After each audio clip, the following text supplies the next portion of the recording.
Hi friends, welcome to New Mechanical Mind channel. இது MSA Measurement System Analysis Part 5. Previous parts பார்க்காதவங்க போய் பார்த்துட்டு வந்து இந்த வீடியோ கண்டினியூ பண்ணுங்கள், அப்போ தான் நல்லா புரியும். இந்த வீடியோக்கு கீழே டெஸ்கிரிப்ஷனில் பார்ட் 4ஓட வீடியோ லிங்கை கொடுத்துருக்கேன். பார்ட் 4 பார்க்காதவங்க அதை பார்த்துட்டு வந்து கண்டினியூ பண்ணுங்கள். போன பார்ட்டில் நம்ம வேரியபிள் கேஜ் R&R பற்றி டீட்டெயில்டாக பார்த்தோம். இது பேஜ் 1, பேஜ் 2, பேஜ் 3 எல்லாத்தையும் டீட்டெயில்டாக பார்த்தோம். அதோட ப்ரொசீஜர்ஸ், ஃபார்முலாஸ் எல்லாத்தையும் டீட்டெயில்டாக பார்த்தாச்சு. வேரியபிள் GR&Rஓட லிமிட்டேஷனையும் பார்த்தோம்.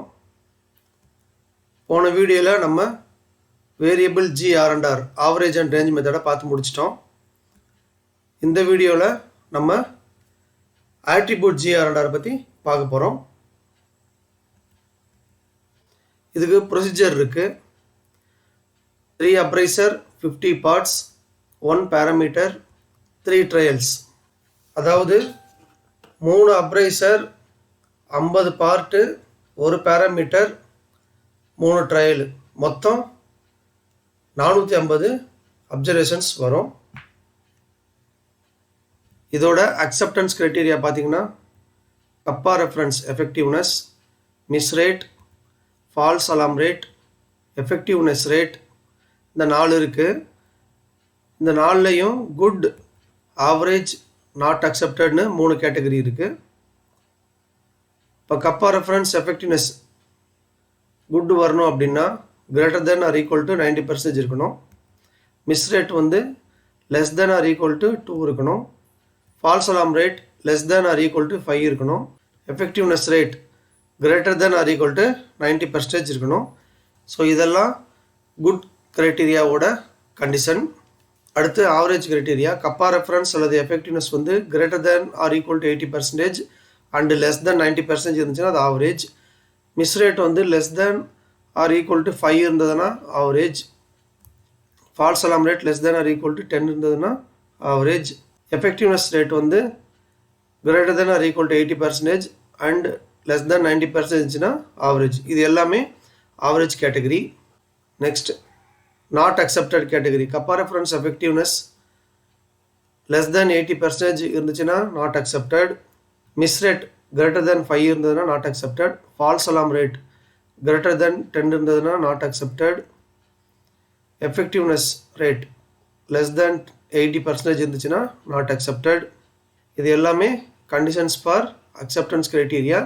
இதில் good and average வரைக்கும் ஓகே, ஸ்டடியை வந்து நம்ம அக்செப்ட் பண்ணிக்கலாம்.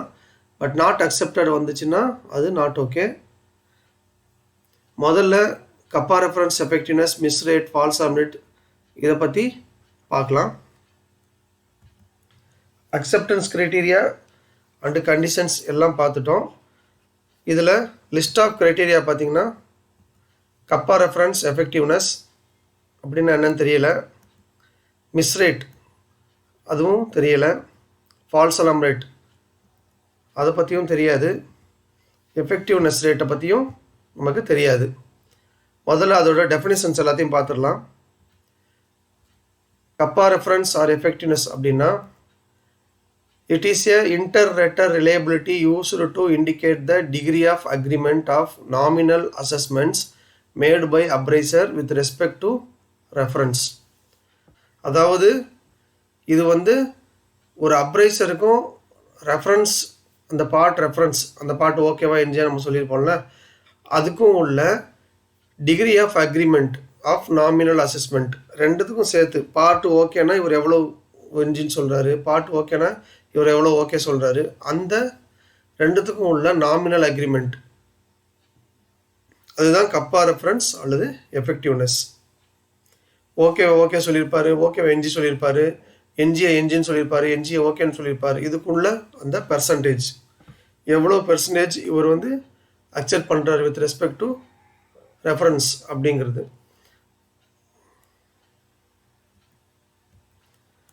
Next miss rate. It is a percentage of accepting the bad part to the total number of bad parts. Kappa ரெஃபரன்ஸ்னால் அதில் வந்து ஓகே அண்ட் என்ஜி ரெண்டுத்துக்கும் சேர்த்து பெர்சன்டேஜ் போட்டிருப்பாங்க. அதான் கப்பா reference.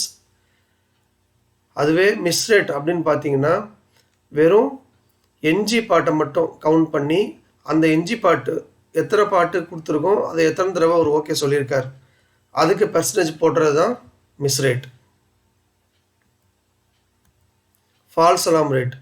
It is a percentage of rejecting the good part to the total number of good parts. நம்ம ஒரு 35 இல்லை 30 ஓகே பார்ட் கொடுத்துருப்போம், அதை அப்ரேசர் செக் பண்ணிவிட்டு இது என்ஜி அப்படின்னு எத்தனை தடவை சொல்கிறாரு அதுக்கு பெர்சன்டேஜ் போடும்போது ஃபால்ஸ் அலாம் ரேட் வந்துடும். Effectiveness rate. It is a percentage of making correct decision to the total number of parts selected for study. நம்ம 50 பாட்டு கொடுத்துருப்போம், அவர் 50 × 3 150 தடவையும் ஓகே அப்படின்னு சொல்லியிருந்தாருன்னா அது எஃபெக்டிவ்னஸ் 100. சப்போஸ் 150 தடவைக்கு ஏதாவது ஒரு தடவை 2 தடவை மாற்றி சொல்லியிருந்தாருன்னா கவுண்ட் வந்து வராது, அதுக்கு பெர்சன்டேஜ் போடும்போது அது எஃபெக்டிவ்னஸ் ரேட். இது எல்லாத்தையுமே நம்ம டீட்டெயில்டாக ஸ்டடி பண்ணும்போது பார்த்துடலாம், அப்போ உங்களுக்கு இன்னும் நல்லா புரியும். ப்ரொசீஜரில் அடுத்து important. Take minimum 6 to maximum 10 samples at border values to specification limits. Border values அப்படின்னா என்னங்கிறத நம்ம பார்த்துடலாம். எக்ஸாம்பிளுக்கு if specification is 4.50 plus or minus 0.05. இந்த ஸ்பெசிஃபிகேஷனில் 50 நம்பர் எடுக்க போகிறோம் அப்படின்னா லோயர் ஸ்பெசிஃபிகேஷன் லிமிட் வந்து 4.45, அப்பர் ஸ்பெசிஃபிகேஷன் லிமிட் வந்து 4.55. At LSL side lower specification சைடில் டேக் மினிமம் 1 பார்ட் as 4.45. 4.45ங்கிறது டெட் மினிமம், அதில் ஒரு பார்ட் எடுக்கிறோம். Then take minimum 1 part as 4.44. 0.01 under சைஸில் ஒரு பார்ட்டு எடுக்கிறோம். Then take minimum 1 part as 4.46, அதாவது மினிமம் விட 0.01 அதிகமாக ஒரு பார்ட்டு எடுக்கிறோம். At USL take minimum 1 part as 4.55. Then take minimum 1 part as 4.54. 4.55 விட ஒரு 0.01 கம்மியாக ஒரு பார்ட் எடுக்கிறோம். Then take minimum 1 part as 4.56, அதாவது மேக்ஸிமம் விட 0.01 அதிகமாக ஒரு பார்ட்டு எடுக்கிறோம். Take balance parts inside and outside of specification. மீதி பார்ட் எல்லாமே இந்த ஸ்பெசிஃபிகேஷனுக்கு உள்ளேயோ இல்லை ஸ்பெசிஃபிகேஷனுக்கு வெளியோ. ஸ்பெசிஃபிகேஷனுக்கு உள்ளே இருந்தால் அந்த பாட்டு டைரெக்டாக ஓகே ஆகிடும், ஸ்பெசிஃபிகேஷனுக்கு வெளியே இருந்துச்சுன்னா அந்த பாட்டு என்ஜி பாட்டு. ஏன் பண்ணணும் அப்படின்னா otherwise miss rate and false alarm may not occur, attribute GR&R study will not be effective. இந்த மாதிரி பார்டர் வேல்யூஸில் எடுக்கும்போது தான் அந்த ஸ்டடி வந்து எஃபெக்டிவாக இருக்கும், இல்லைன்னா மிஸ் ரேட்டு ஃபால்ஸ் அலாம்லாம் வராது, அதனால் ஸ்டடி எஃபெக்டிவாக இருக்காது. 100% ஓகேன்னு எல்லாருக்கும் காட்டிடும். எக்ஸாம்பிள், ஒரு பாட்டு எடுத்துக்கலாம், அந்த பாட்டுக்கு வந்து ஐடி செக் பண்ணணும், அதுக்கு கோ நோகோ கேஜ் இருக்குது, இது ப்ளக்கேஜ். கண்டிஷன் 1 அந்த பாட்டோட கிராஸ் செக்ஷன் இது. ப்ளக்கேஜை பார்த்தீங்கன்னா யூஸ் பண்ணுறோம், கோ கேஜ் வந்து உள்ளே போகுது, அது ஓகே. நோகோ கேஜ் வந்து உள்ளே போகலை, இந்த கண்டிஷன் ஓகே. ஸோ இதில் கோ குவாலிஃபை ஆகுது, நோகோ குவாலிஃபை ஆகலை, இது ஓகே. இதுதான் ப்ளக்கேஜோட ஓகே செக்கிங் கண்டிஷன். இப்போ கண்டிஷன் 2 பார்ட் இருக்குது, கோ கேஜை செக் பண்ணுறோம், கோ கேஜ் உள்ளே போகலை, அது என்ஜி. நோகோ உள்ளே போகலை, அது ஓகே. கோ உள்ளே போகலைன்னா நோகோவும் உள்ளே போகாது, ஏன்னா கோவோட சைஸ் நோகோவோட சைஸை விட சிறுசு. ஸோ இந்த கண்டிஷன் பார்த்தீங்கன்னா நாட் ஓகே, கோ குவாலிஃபை ஆகலை, அதனால இந்த கண்டிஷன் நாட் ஓகே. தேர்ட் கண்டிஷனில் பார்ட் இருக்குது, கோ செக் பண்ணுறோம், கோ உள்ளே போகுது, நோகோ உள்ளே போகுது, நோகோ உள்ளே போகக்கூடாது, அதனால் இந்த கண்டிஷன் நாட் ஓகே. கண்டிஷனில் வந்து ப்ளக்கேஜ் கண்டிஷனில் ரெண்டுமே ஓகே ஆகணும். ஓகே மீன்ஸ் கோ குவாலிஃபை ஆகணும், நோகோ குவாலிஃபை ஆகக்கூடாது, இதுதான் ஓகே கண்டிஷன். ஏதாவது ஒரு என்ஜி வந்தாலும் அந்த பார்ட்டு என்ஜி, சரிங்களா? இதுதான் பேசிக், இதை நோட் பண்ணி வச்சுக்கோங்க. இப்போ இந்த பார்ட்டோட ஐடி ஸ்பெசிஃபிகேஷன் ஒரு எக்ஸாம்பிளுக்கு 4.50 ப்ளஸ் ஆர் மைனஸ் 0.05. இது எடுத்துக்கிறோம்.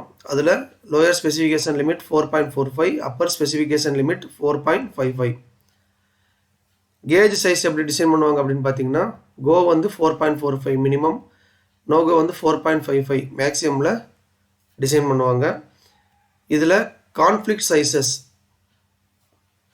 சைஸஸ்னால் என்னங்கிறத பார்த்துடலாம். இப்போ 4.44, 4.45, 4.46 இந்த 3 சைஸ் இருக்குன்னு வச்சுக்கோங்க. இந்த சைஸ் வந்து மினிமம் சைடில் கான்ஃப்ளிக்ட் சைஸஸ். ஏன் அப்படின்னா கோ கேஜ் வந்து சில சமயம் போகும், சில சமயம் போகாது. Based on persons experience. Go may or may not qualify, depends on person. இப்போ நல்ல எக்ஸ்பீரியன்ஸான பெர்சன் என்ன பண்ணுவார்னா, இன்சர்ட் பண்ணிவிட்டு ஃபீலிங்காக போகுது இல்லை டைட்டாக போகுதுன்னா ரிஜெக்ட் பண்ணிவிடுவார். அதுவே எக்ஸ்பீரியன்ஸ் இல்லாத பெர்சன் என்ன பண்ணுவார்னா, கேஜை இன்சர்ட் பண்ணி போகுது, குவாலிஃபை ஆகுது அப்படின்னு சொல்லுவார். ஏன்னா அவருக்கு தெரியாது எந்த கண்டிஷன் அப்படின்னு. ஸோ இந்த 3 வேல்யூ வந்து கான்ஃப்ளிக்ட் சைஸஸ். ஓகேன்னு சொல்லுவாங்க, என்ஜியும் சொல்லுவாங்க. அதே மாதிரி 4.54, 4.55, 4.56 இந்த 3 சைஸும் பார்த்தீங்கன்னா நோகோ சைடுக்கு conflict sizes. No go may or may not qualify, depends on persons. இங்கே நோகோ வந்து சில பேருக்கு போகும், சில பேருக்கு போகாது. அது வந்து அவங்களோட எக்ஸ்பீரியன்ஸை பொறுத்து. ஸோ இந்த ரெண்டும் தான் கோ அண்ட் நோகோவுக்கு கான்ஃப்ளிக்ட் சைஸஸ். கோவில் பார்த்தீங்கன்னா 4.44, 4.45, 4.46. நோகோவில் பார்த்தீங்கன்னா 4.54, 4.55, 4.56. ஸோ இப்போ உங்களுக்கு கான்ஃப்ளிக்ட் சைஸ்னால் என்னென்னு தெரிஞ்சிருச்சு. இந்த மாதிரி சைஸஸும் நம்ம ஸ்டடிக்காக எடுக்கணும். அப்போ தான் ஸ்டடி வந்து எஃபெக்டிவாக இருக்கும். Model sample selection. இப்போ ஒரு 50 நம்பர் எப்படி செலக்ட் பண்ணலாங்கிறத பார்த்துடலாம். Size of parts selected for attribute R&R study. ஒரு 50 பார்ட்டு எடுத்து அந்த பார்ட்டோட ஆக்சுவல் வேல்யூவை நம்ம நோட் பண்ணியிருக்கோம். அதோட வேல்யூவை அசெண்டிங் ஆர்டரில் போடுறோம். 4.41 இருந்து 4.5 வரைக்கும் அசெண்டிங் ஆர்டரில் போட்டிருக்கோம். ஆக்சுவலாக இந்த செக்மெண்ட் வந்து இது இங்கே தான் வரணும், கீழே தான் வரணும். நமக்கு பேஜ் கன்ஸ்டன்ட் அப்படிங்கிறதுலாம் 2ஆக கட் பண்ணி போட்டிருக்கு. 4.41, 4.42 இந்த ரேஞ்சில் அப்படியே அசெண்டிங் ஆர்டர் போய்ட்டு 4.50, 4.50 வந்து 4.51, 52, 59 வரைக்கும் இங்கே இருக்குது. சரிங்களா? இந்த 50 ரீடிங்கையும் நம்ம அசெண்டிங் ஆர்டரில் போட்டிருக்கோம். இதில் க்ரீன் கலரில் ஹைலைட் பண்ணியிருக்கிறது எல்லாம் ஓகே பார்ட், அதாவது யார் செக் பண்ணாலும் ஓகேன்னு சொல்லுவாங்க. ரெட் கலரில் இருக்கிற பார்ட் எல்லாமே என்ஜி பார்ட், யார் செக் பண்ணாலும் என்ஜின்னு சொல்லுவாங்க. இந்த ப்ரௌன் கலரில் இருக்கிறது மட்டும் கான்ஃப்ளிக்ட் சைஸஸ். நம்ம ஏற்கனவே கான்ஃப்ளிக்ட் சைஸஸ்னால் என்னென்னு பார்த்துருந்தோம். கோ வந்து சில பேருக்கு போகும், சில பேருக்கு போகாது. நோகோ வந்து சில பேருக்கு குவாலிஃபை ஆகும், சில பேருக்கு குவாலிஃபை ஆகாது, பேஸ்ட் ஆன் எக்ஸ்பீரியன்ஸ். இப்போ இந்த 50 பார்ட்டில் என்னென்ன ரேஞ்சில் எடுத்துருக்கோங்கிறத பார்த்துடலாம். Size of part selected for attribute R&R study at conflict sizes in LSL 5 number conflict சைஸில் எடுத்திருக்கோம். At conflict size in USL 5 இங்கே ஒரு கான்ஃப்ளிக்ட் சைஸில் 5 எடுத்திருக்கோம். அதாவது 54, 55, 56 இந்த கான்ஃப்ளிக்ட் சைஸ் சொன்னால் அதில் 2 நம்பர் கிட்ட எடுத்திருக்கோம். Out of spec beyond conflict sizes. இந்த கான்ஃப்ளிக்ட் சைஸுக்கு பியாண்ட், அதாவது இந்த ரெட் கலரில் இருக்கிறது எல்லாமே அவுட் ஆஃப் ஸ்பெசிஃபிகேஷன். அது வந்து 14 part. Within specification beyond conflict sizes, அதாவது ஸ்பெசிஃபிகேஷனுக்குள்ளேயே இந்த கான்ஃப்ளிக்ட் சைஸுக்கு தாண்டி எடுத்துருக்கிறது பார்த்தீங்கன்னா 26 நம்பர். டோட்டல் பண்ணிங்கன்னா 50 வந்துடும். இதுதான் இப்போது ஒரு ஸ்டடிக்காக நம்ம செலக்ட் பண்ணியிருக்கிற பார்ட்ஸ். இது ஒரு MSA ஆட்ரிபியூட் கேஜ் R&R ஸ்டடியோட ஃபார்மேட்டு. பேஜ் 1, பேஜ் 2, பேஜ் 3 இந்த 3 பேஜ் இருக்குது. இது ஒரு மாடல் ஃபார்மேட்டு. இந்த ஃபார்மேட்டோட டவுன்லோட் லிங்கை இந்த வீடியோவுக்கு கீழே டெஸ்கிரிப்ஷனில் கொடுத்துருக்கேன். தேவைப்படுறவங்க டவுன்லோட் பண்ணி யூஸ் பண்ணிக்கோங்க. இந்த ஃபார்மேட்டை எப்படி யூஸ் பண்ணுறோம், ஃபில்அப் பண்ணணும் அப்படிங்கிறத நம்ம பார்த்துடலாம் டீட்டெயில்டாக. First page 1. இதில் enter the details and values இந்த ஹைலைட்டட் காலம்ஸ். இதில் எங்கெங்கெல்லாம் ஹைலைட் ஆகிருக்கோ இங்கே பார்த்தீங்கன்னா மேலே ஹைலைட் ஆகிருக்கு, இங்கேயும் ஹைலைட் ஆகிருக்கு. எங்கெங்கே ஹைலைட் ஆகிருக்கோ அதை மட்டும் என்ட்ரு பண்ணால் போதும், வேறு எதுவும் என்ட்ரு பண்ண தேவையில்லை. மற்ற எல்லாமே ஃபார்முலாஸ் அண்டு கால்குலேஷன்ஸ் தான், ஆட்டோமேட்டிக்காக அதுவே எடுத்துக்கும். ஹைலைட் பண்ணியிருக்கிற இடத்துல மட்டும் நம்ம என்ட்ரு பண்ணால் போதும். அடுத்து இந்த லெஃப்ட் டாப் கார்னரில் உங்கள் கம்பெனியோட லோகோவை அப்டேட் பண்ணிக்கோங்க. இவ்வளோ தான் ஃபஸ்ட் பேஜில் நம்ம அப்டேட் பண்ணணும். இன்னும் கொஞ்சம் டீட்டெயில்டாக பார்த்துடலாம். இங்கே கம்பெனி லோகோவை அப்டேட் பண்ணுங்கிறத சொல்லிட்டோம். இந்த ஏரியாவில் பார்த்தீங்கன்னா enter the details in highlighted columns. Part number, gauge name, date, gauge number, study performed by appraiser names, இதெல்லாமே இந்த செக்மெண்ட்டில் நம்ம அப்டேட் பண்ணணும். அடுத்து இந்த ப்ரௌன் கலரில் ஹைலைட் ஆகிருக்கிற காலமில் என்னென்ன அப்டேட் பண்ணுங்கிறத பார்த்துடலாம். அங்கே வந்து enter reference and reference value இந்த ப்ரௌன் கலர் ஹைலைட்டட் காலம். ரெஃபரன்ஸ் அண்டு ரெஃபரன்ஸ் வேல்யூஸ் இது அப்டேட் பண்ணணும். அப்படின்னா என்னென்னு பார்த்துடலாம். First reference. For reference 1 for okay part, 0 for not okay part. இங்கே 1 0 1 0 இருக்குது பார்த்தீங்களா. இதெல்லாம் நம்ம எடுத்த 50 நம்பரும் ஒரு எக்ஸ்பீரியன்ஸான பெர்சன்ஸை வச்சு ஓகே பார்ட் என்ஜி பார்ட்டுங்கிறத ஐடென்டிஃபை பண்ணி 1 ஃபார் ஓகே பார்ட், ஓகே பார்ட்னா 1ன்னு போடணும். என்ஜி பார்ட் அதாவது நாட் குட் அப்படின்னா 0 போடணும். 1 அண்டு 0 இப்போ புரிஞ்சிச்சிங்களா. அடுத்து reference value. Reference value for reference value actual value of the sample parts. இந்த இடத்துல அந்த 50 நம்பர் எடுத்தோம் பார்த்தீங்களா, அதோட ஆக்சுவல் வேல்யூவை இந்த இடத்துல என்டர் பண்ணணும். ஒவ்வொரு பாட்டுக்கும் தனித்தனியாக என்டர் பண்ணணும். The value should be confirmed with senior or experienced inspector. இந்த வேல்யூ எல்லாமே சீனியர் ஆர் எக்ஸ்பீரியன்ஸ்டு இன்ஸ்பெக்டரை வச்சு கன்ஃபார்ம் பண்ணியிருக்கணும்.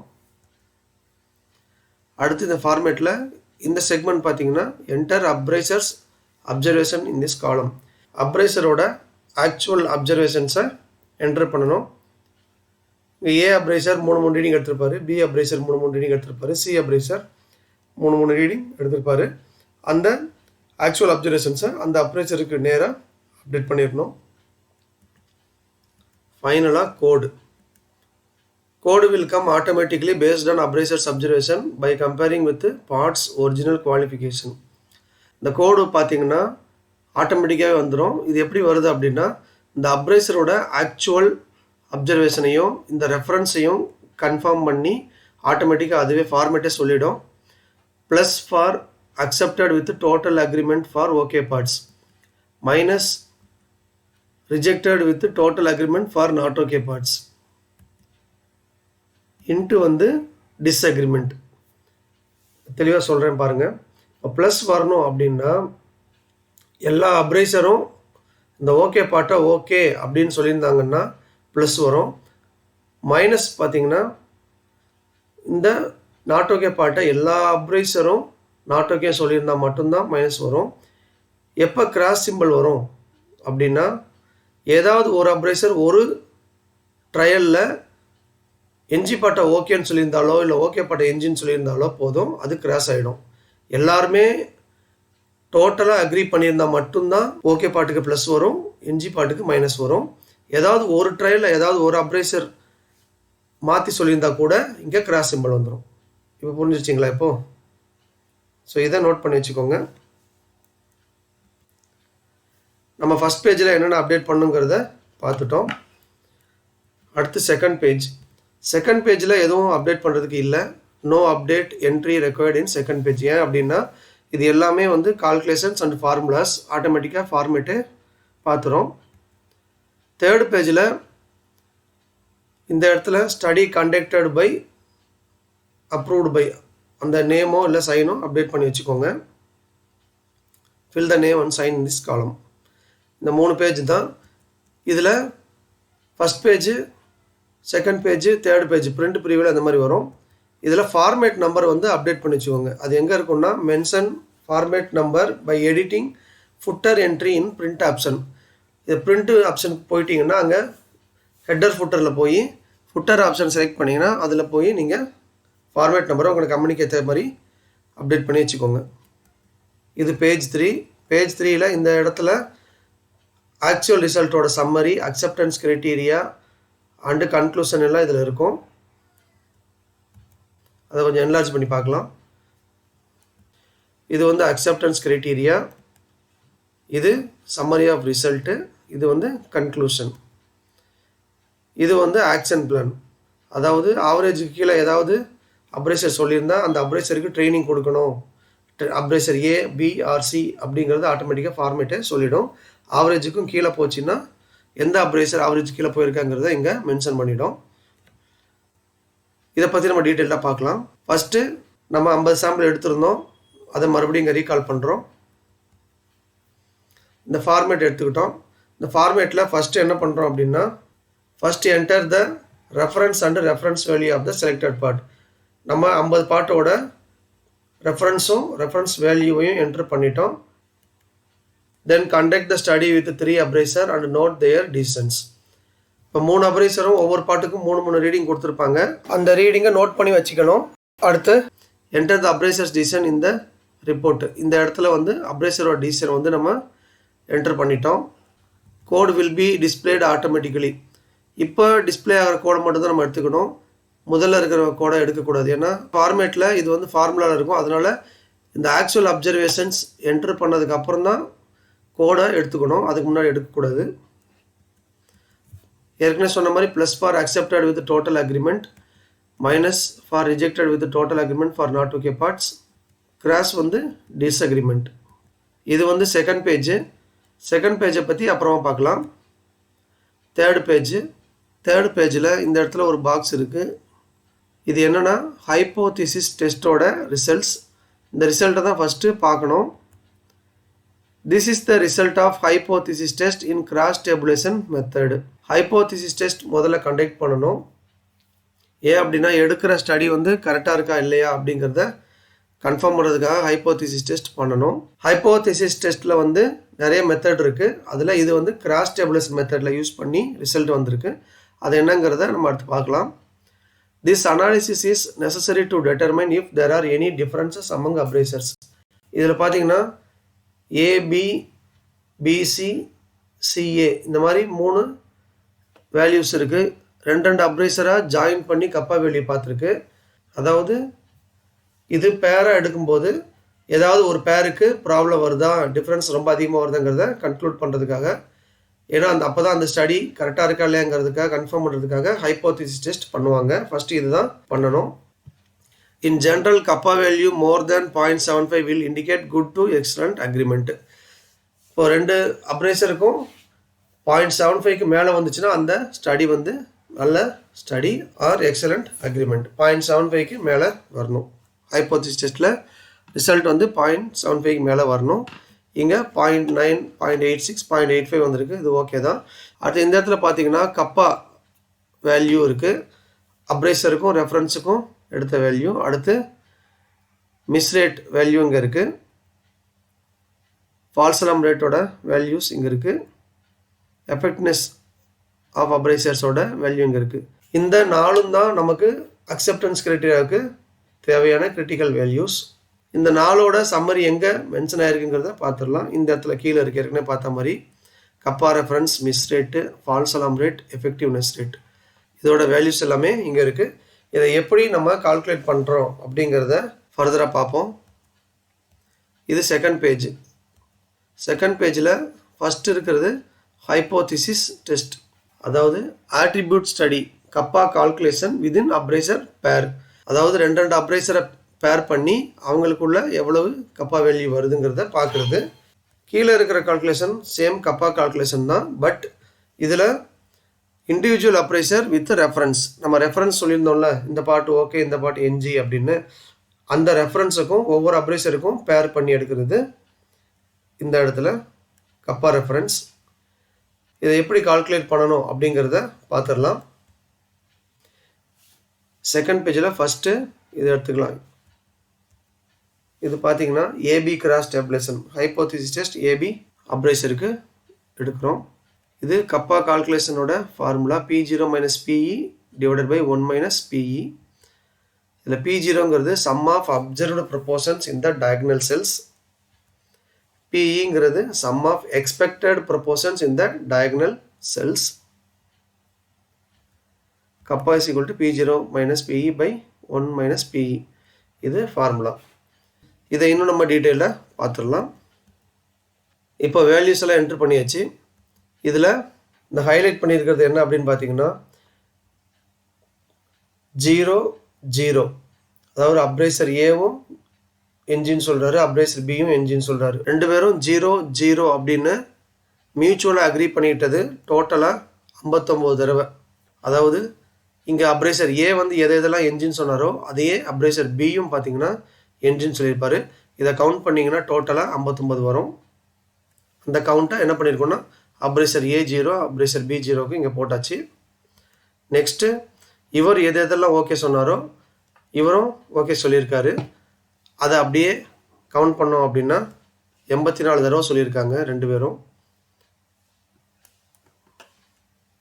அடுத்து அப்ரேசர் ஏ வந்து 0ன்னு சொல்கிறாரு, அப்ரேசர் பி வந்து 1ன்னு சொல்கிறாரு. அதாவது அப்ரேசர் ஏக்கு என்ஜி ஆகிற பாட்டு அப்ரேசர் பிக்கு வந்து ஓகே ஆகுது. இது அப்ரேசர் ஏ வந்து என்ஜின்னு சொல்லியிருக்காரு, அப்ரேசர் பி அதை ஓகேன்னு சொல்லியிருக்காரு. 4 தடவை இந்த கான்ஃப்ளிக்ட் வந்திருக்கு. நெக்ஸ்ட்டு அப்ரேசர் ஏ வந்து ஓகேன்னு சொல்லியிருக்காரு, அது அப்ரேசர் பி வந்து என்ஜின்னு சொல்லியிருக்காரு. அது ஒரு 3 கான்ஃப்ளிக்ட் நடந்திருக்கு. அதை இங்கே மென்ஷன் பண்ணிக்கிறோம். அப்ரேசர் ஏக்கு வந்து 1, அப்ரேசர் பிக்கு வந்து 0. இது எல்லாத்துக்கும் நேராக கவுண்ட்டுக்கு நேராக போட்டுக்கிறோம். அடுத்து எக்ஸ்பெக்டட் கவுண்ட். இந்த எக்ஸ்பெக்டட் கவுண்ட் கண்டுபிடிக்கிறதுக்கு முன்னாடி இதையெல்லாம் நம்ம டோட்டல் பண்ணிடலாம். ஃபஸ்ட்டு 59 + 3 இது ரெண்டையும் டோட்டல் பண்ணால் கவுண்டில் 62 வந்துடும். 4 + 84 இது வந்து 88 டோட்டல் பண்ணால் 59 + 4 அதே தான் 63 இங்கே வருது. 3 + 84 87. ஸோ ரோலையும் காலம்லையும் நம்ம என்ன பண்ணிக்கிறோம் டோட்டல் பண்ணிடுறோம். இந்த 2 டோட்டலையும் எப்படி டோட்டல் பண்ணாலும் இந்த இடத்துல 150 தான் வரும். சரிங்களா? இதையும் நம்ம நோட் பண்ணி வச்சுக்கிறோம். இப்போ எக்ஸ்பெக்டட் கவுண்ட் கண்டுபிடிக்கிறதுக்கு என்னன்னு பார்த்துடலாம். இந்த இடத்துல என்ன வேல்யூ வருங்கிறது நமக்கு தெரியாது, அதுக்கு கண்டிஷன்ஸ் இருக்குது. அந்த பர்டிகுலர் செல்லில் ரோலையும் காலம்லையும் லாஸ்ட்டாக இருக்கிற டோட்டலை வந்து என்ன பண்ணணும்னா மல்டிப்ளை பண்ணணும். அதாவது 63ஐயும் 62வையும் மல்டிப்ளை பண்ணி டயகனலில் இருக்கிற டோட்டலை வச்சு டிவைட் பண்ணணும். இப்போ பார்த்தீங்கன்னா 63 × 62 ÷ 150 வந்துருச்சுங்களா? இதை வச்சு தான் கால்குலேட் பண்ணணும். இதோட வேல்யூ 26.04 கண்டுபிடிச்சாச்சு. அடுத்து இந்த காலமில் என்ன வேல்யூங்கிறத கண்டுபிடிக்கணும். ஸோ இங்கே 63 88 இருக்குது, ÷ 150 தான். அதோட வேல்யூ 36.96. இதையும் கண்டுபிடிச்சாச்சு. நெக்ஸ்ட்டு இந்த காலமில் கண்டுபிடிக்கிறோம். 87 × 62 ÷ 150 அதோட வேல்யூ 35.96. இந்த காலமில் 87 × 88 ÷ 150 அதோட வேல்யூ 51.04. இதை கண்டுபிடிச்சிட்டோம். அடுத்து ஏற்கனவே பண்ண மாதிரி எக்ஸ்பெக்டட் கவுண்ட்டுக்கும் டோட்டல் பண்ணணும். வெர்டிகலாகவும் டோட்டல் பண்ணணும், ஹரிசாண்டலாகவும் டோட்டல் பண்ணணும். பண்ணோம்னா இந்த வேல்யூஸ் எல்லாம் வந்துடும். அதாவது கவுண்ட்டுக்கு என்ன வேல்யூ வருதோ அதே வேல்யூ தான் இதுக்கும் வரும், எக்ஸ்பெக்டட் கவுண்ட்டுக்கும் வரும். இப்போ P0 என்னங்கிறத கண்டுபிடிச்சிடலாம். P0க்கு என்ன சொல்லியிருந்தோம், sum of diagonal cells observed count அது பார்த்துருந்தோம். 59 + 84 ÷ 150 போடும்போது 0.95 வருது. அந்த வேல்யூவும் நம்ம என்டர் பண்ணிக்கிறோம். நெக்ஸ்ட்டு PE இது எக்ஸ்பெக்டட் கவுண்டோட சம்மு, இதுக்கும் டயகனல் செல்லில் பார்க்கணும். 26.04 + 51.04 இதை கூட்டி 150ஆல் டிவைட் பண்ணும்போது ஒரு வேல்யூ 0.51 வருது. இது ரெண்டத்தையும் நம்ம கப்பா ஃபார்முலாவில் போடும்போது 0.95 - 0.51 ÷ 1 - 0.51 இதோட வேல்யூ பார்த்தீங்கன்னா 0.90 வருது. இதுதான் கப்பா ஏபியோட வேல்யூ. இந்த வேல்யூ நம்ம நோட் பண்ணி வச்சுக்கலாம். இதே மாதிரி கப்பா பிசி கண்டுபிடிக்கும் போது அதோட வேல்யூ 0.85 வருது. அதை என்டர் பண்ணிக்கிறோம். நெக்ஸ்ட்டு கப்பா சிஏவோட வேல்யூ கண்டுபிடிக்கிறோம். கண்டுபிடிக்கும்போது அதோட வேல்யூ 0.86 வருது. இதையும் நோட் பண்ணிக்கிறோம். கன்க்ளூஷன் என்ன அப்படின்னா, hypothesis done across abrasor AB, BC and CA, no major differences observed between abrasors. Kappa value observed more than 0.75, which indicates that good agreement occurred within abrasors. So hypothesis டெஸ்ட்டில் எல்லாமே 0.75க்கு மேலே வந்திருக்கு. அதே மாதிரி அப்ரேசருக்குள்ள பெரிய வேரியேஷன் எதுவும் இல்லை. அதனால் இந்த டெஸ்ட் வந்து ஓகே தான். Now we can calculate other criterias. இப்போ நம்ம மற்ற கிரைட்டீரியாவையும் கால்குலேட் பண்ணுறது எப்படிங்கிறத பார்த்துடலாம். கால்குலேஷன் ஆஃப் கிரைட்டீரியா என்னென்ன கிரைட்டீரியா கால்குலேட் பண்ணணும்னா kappa reference effectiveness, miss rate, false alarm rate, effectiveness rate. இப்போதைக்கு நமக்கு எதுவும் தெரியாது. ஃபஸ்ட்டு கப்பா ரெஃபரன்ஸ் அல்லது எஃபெக்டிவ்னஸை பார்த்துடலாம். ஏற்கனவே நம்ம ஹைப்போதீசிஸ் டெஸ்ட்டில் பார்த்தோம் எப்படி கால்குலேட் பண்ணணும், கிராஸ் ஸ்டேபிலேஷன் மெத்தட். அதே மெத்தட் தான் இந்த கப்பா ரெஃபரன்ஸுக்கும் நம்ம யூஸ் பண்ண போகிறோம். இந்த இடத்துல பார்த்தீங்கன்னா அப்ரேசர் ஏ ஜீரோன்னு சொல்கிறது, அதாவது என்ஜின்னு சொல்கிறது. ரெஃபரன்ஸ் பார்ட்டில் ஜீரோவா என்ஜியாங்கிறத நம்ம பார்க்கணும். இந்த ரெஃபரன்ஸில் என்ஜி பார்ட் எல்லாத்தையும் மென்ஷன் பண்ணி காட்டியிருக்கு. அதுக்கு அகெயின்ஸ்டாக இவர் எத்தனை தடவை என்ஜின்னு சொல்லியிருக்காரு அதோட வேல்யூவை இந்த இடத்துல போடணும். ஸோ 62 தடவை அவர் சொல்லியிருக்காரு. என்ஜி பாட்டை என்ஜின்னு 62 தடவை சொல்லியிருக்காரு. அதே மாதிரி இங்கே ஓகே பாட்டை எத்தனை தடவை ஓகே சொல்லியிருக்காரு. இங்கே ஓகே பாட்டில் 1 இருக்குது. அப்ரேசர் எத்தனை தடவை சொல்லியிருக்காருன்னு பார்த்தீங்கன்னா 86 தடவை சொல்லியிருக்காரு. அடுத்து ஓகே பாட்டை என்ஜின்னு சொல்லியிருக்கிறது எத்தனை தடவை பார்த்தீங்கன்னா 1 தடவை சொல்லியிருக்காரு. என்ஜி பாட்டை ஓகேன்னு சொன்னதும் 1 தடவை சொல்லியிருக்காரு. அடுத்து கிராஸ் ஸ்டேபிலேஷன் மெத்தடில் கால்குலேட் பண்ணும்போது அதோட வேல்யூ 0.97 வருது. கிராஸ் ஸ்டேபிலேஷன் மெத்தட் எப்படி கால்குலேட் பண்ணுங்கிறத ஃபஸ்ட்டு கால்குலேஷனில் டீட்டெயிலாக சொல்லியிருக்கோம். புரியாதவங்க மறுபடியும் போய் பார்த்துக்கோங்க. அடுத்து கப்பா பி ரெஃபரன்ஸ் கண்டுபிடிக்கிறோம். அதில் அப்ரேசர் பி என்ஜி பாட்டை எத்தனை தடவை என்ஜி சொல்லியிருக்காருன்னு பார்க்கும்போது 60 தடவை சொல்லியிருக்காரு. ஓகே பாட்டை எத்தனை தடவை ஓகே சொல்லியிருக்காருன்னு பார்த்தீங்கன்னா 85 தடவை சொல்லியிருக்காரு. ஓகே பாட்டை என்ஜின்னு சொன்னது 2 தடவை, என்ஜி பாட்டை ஓகேன்னு சொன்னது 3 தடவை. இதுவும் கிராஸ் ஸ்டேபிலேஷன் மெத்தடில் கால்குலேட் பண்ணும்போது 0.93 வருது.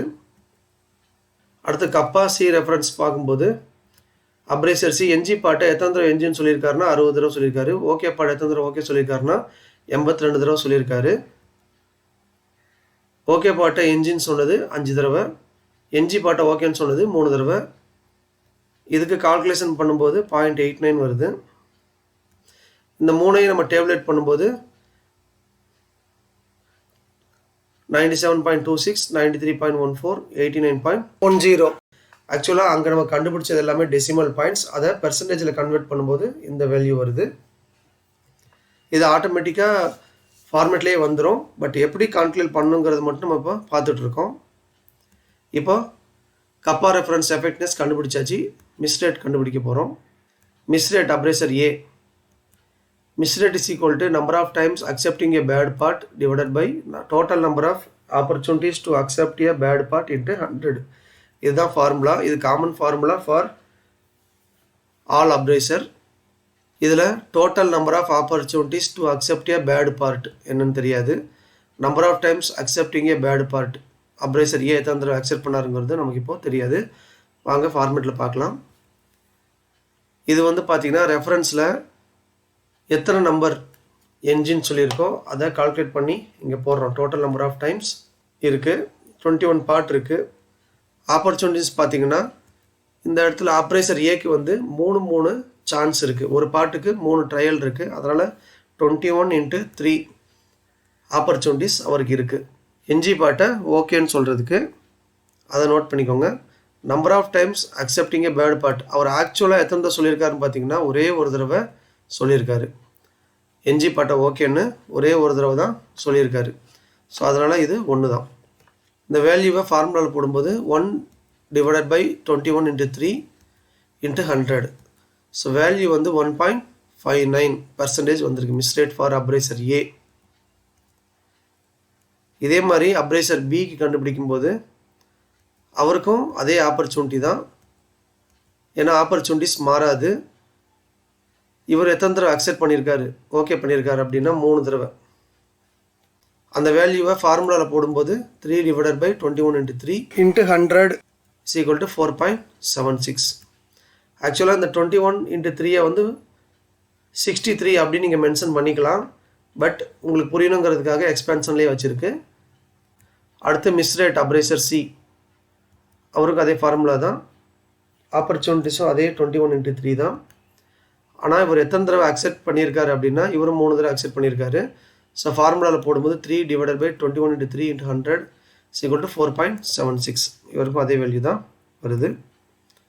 இப்போது 3 அப்ரைசரோட மிஸ் ரேட்டை இங்கே போட்டாச்சு. மிஸ் ரேட்டும் கண்டுபிடிச்சாச்சு. அடுத்து false alarm rate. False alarm ரேட்டுக்கு அப்படியே ஆப்போசிட்டாக வரும். என்ன அப்படின்னா false alarm rate is equal to number of times rejecting a good part divided by total number of opportunities to reject a good part into 100. Miss ரேட்டில் appraiser என்ன சொல்லுவார்னா NG பாட்டை ஓகேன்னு சொல்லுவார். ஃபால்ஸ் அலாம் ரேட்டில் அப்ரைசர் வந்து ஓகே பாட்டை என்ஜின்னு சொல்லுவார். Total number of opportunities to reject a good part என்னங்கிறத பார்த்துடலாம்.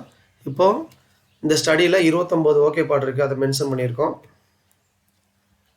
Number of times rejecting a good part அது என்னன்னு நமக்கு தெரியாது. ஆக்சுவலாக ஆப்பர்ச்சுனிட்டியில் என்ன இருக்குன்னு சொல்லியிருந்தோம், இன்ட்டு 3 போடணும். ஏன் அப்படின்னா ஒவ்வொரு பார்ட்டையும் 3 தடவை நம்ம செக் பண்ண போகிறோம். அதனால் ஆப்பர்ச்சுனிட்டி வந்து 29 இன்ட்டு 3 அதுதான் ஆப்பர்ச்சுனிட்டி. இது அப்ரைசருக்கு மாறாது, ஒவ்வொரு அப்ரைசருக்கும் தனித்தனியாக மாறாது. பட் அவங்களோட ஆக்சுவல் மாறும். அப்ரைசர் ஏன் என்ன சொல்லியிருக்காருன்னா ஒரே ஒரு தடவை ஓகே பாட்டை என்ஜின் சொல்லியிருக்காரு. அதை ஃபார்முலாவில் போடும்போது 1/29 இன்ட்டு 3 இன்ட்டு 100 வேல்யூ வந்து 1.15%. இது அப்ரைசர் ஏவோட ஃபால்ஸ் அலாம் ரேட். அதே மாதிரி அப்ரைசர் பியோட ஃபால்ஸ் அலாம் ரேட் பார்க்கும்போது ஏற்கனவே சொல்லியிருந்தோம் டோட்டல் நம்பர் ஆஃப் ஆப்பர்ச்சுனிட்டி மாறவே மாறாது, 29 இன்ட்டு 3 தான். இவர் எத்தனை தடவை வந்து அந்த பாட்டை ரிஜெக்ட் பண்ணியிருக்காருன்னா 2 தடவை. ஸோ 2/29 இன்ட்டு 3 இன்ட்டு 100 போடும்போது 2.30% வந்துடுது. இது அப்ரைசர் பியோட வேல்யூ. அப்ரைசர் சிக்கு பார்க்கும்போது அவருக்கும் ஆப்பர்ச்சுனிட்டிஸ் மாறாது. பட் எத்தனை தடவை ரிஜெக்ட் பண்ணியிருக்காருன்னு பார்த்தீங்கன்னா 5 தடவை ரிஜெக்ட் பண்ணியிருக்காரு. ஸோ 5/29 இன்ட்டு 3 இன்ட்டு 100 போடும்போது 5.75ன்னு ரிசல்ட் வரும். இது அப்ரைசர் சியோட ஃபால்ஸ் அலாம் ரேட். இப்போ இந்த 3 ஃபால்ஸ் அலாம் ரேட்டையும் நம்ம டேப்லெட் பண்ணுறோம். அப்ரைசர் ஏக்கு 1.15, பிக்கு 2.30, சிக்கு 5.75. ஃபால்ஸ் அலாம் ரேட் கண்டுபிடிச்சாச்சு. Next effectiveness rate. Effectiveness rate for appraiser A, இதோட formula effectiveness rate is equal to number of correct decision divided by total number of opportunities into 100. இதுதான் formula. இந்த ஸ்டடியில் total number of opportunities பார்த்தீங்கன்னா 50 இருக்குது.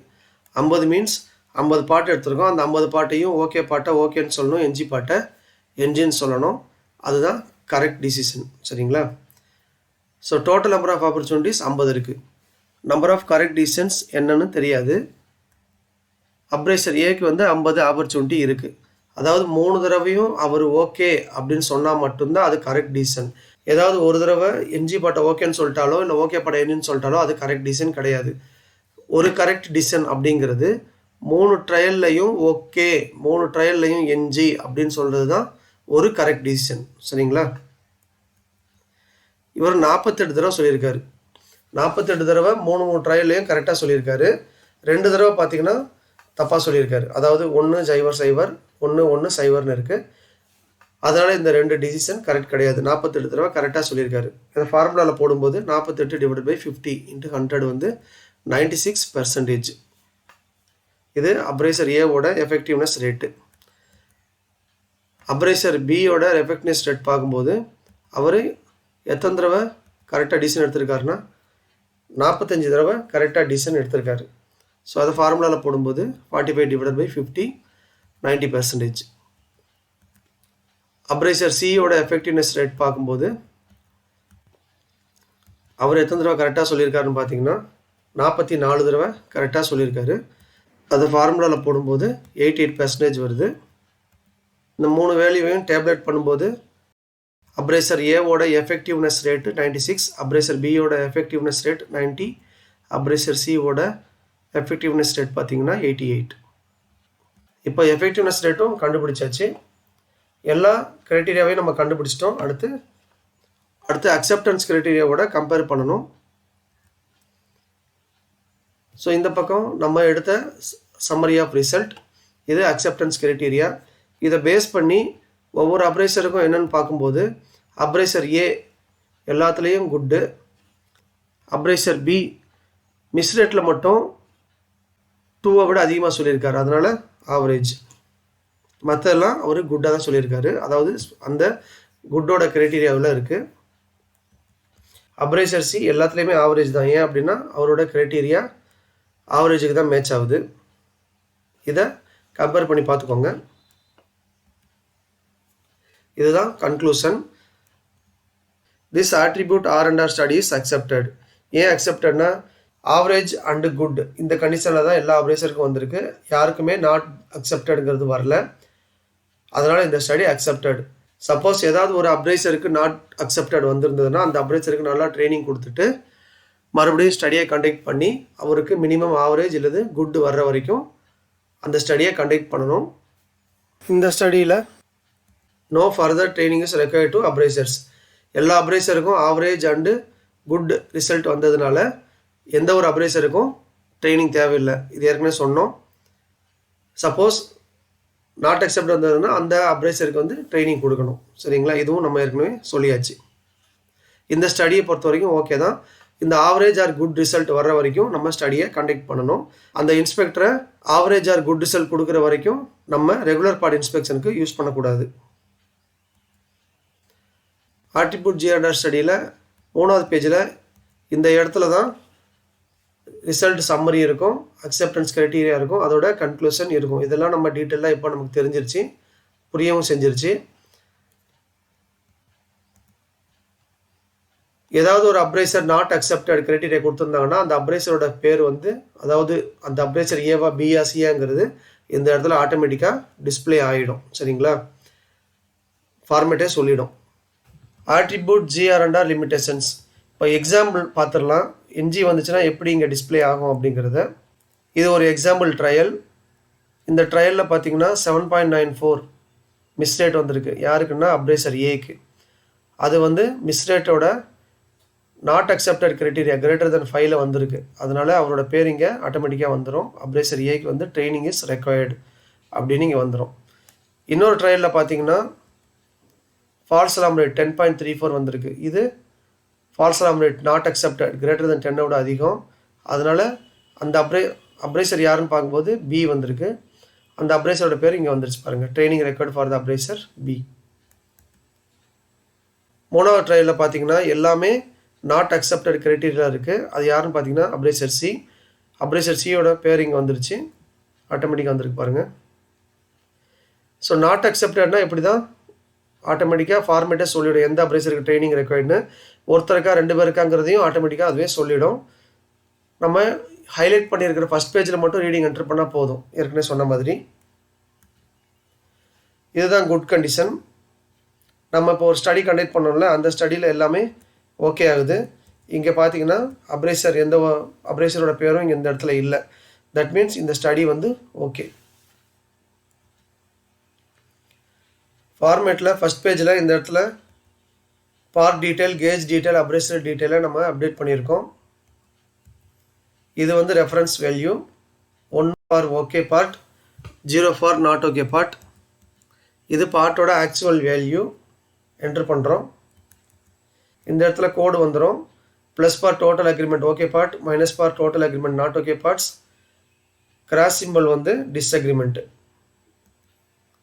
இந்த இடத்துல அப்ரைசரோட actual observations. Second பேஜில் கப்பா AB calculation, கப்பா PC calculation, கப்பா CA calculation. கீழே வந்து கப்பா ஏ ரெஃபரன்ஸ் கால்குலேஷன். இது கப்பா பி ரெஃபரன்ஸ் கால்குலேஷன். இது கப்பா சி ரெஃபரன்ஸ் கால்குலேஷன். 3வது பேஜில் இது result of kappa AB BC CA. இது வந்து result of kappa A reference, B reference, C reference. இது miss rate calculation for appraiser A, B and C. இது false alarm rate calculation for appraiser A, B and C. இது effectiveness rate calculation for appraiser A, B and C. இது acceptance criteria. இது summary of result for appraiser A, B and C. இது conclusion for appraiser A, B and C. இப்போது நமக்கு அந்த 3 பேஜில் எல்லாமே டீட்டெயில்டாக புரிஞ்சிருச்சு. Analysis of attribute GR&R studies. If appraiser results are good. இப்போ நம்ம 3 கேட்டகரி பார்த்தோம். Good, average, not accepted. Appraiser result எல்லாம் குட்னு வந்துருச்சு அப்படின்னா no training is required for that appraiser. அந்த அப்ரைசருக்கு ட்ரைனிங் தேவையில்லை. He is suitable for critical parts inspection. அந்த அப்ரைசரை கிரிட்டிக்கல் பார்ட்டை இன்ஸ்பெக்ஷன் பண்ணுறதுக்கு யூஸ் பண்ணிக்கலாம். If appraiser result is average, monitoring is required for that appraiser. அந்த அப்ரைசரை மானிட்டர் பண்ணணும். He is not suitable for critical parts inspection.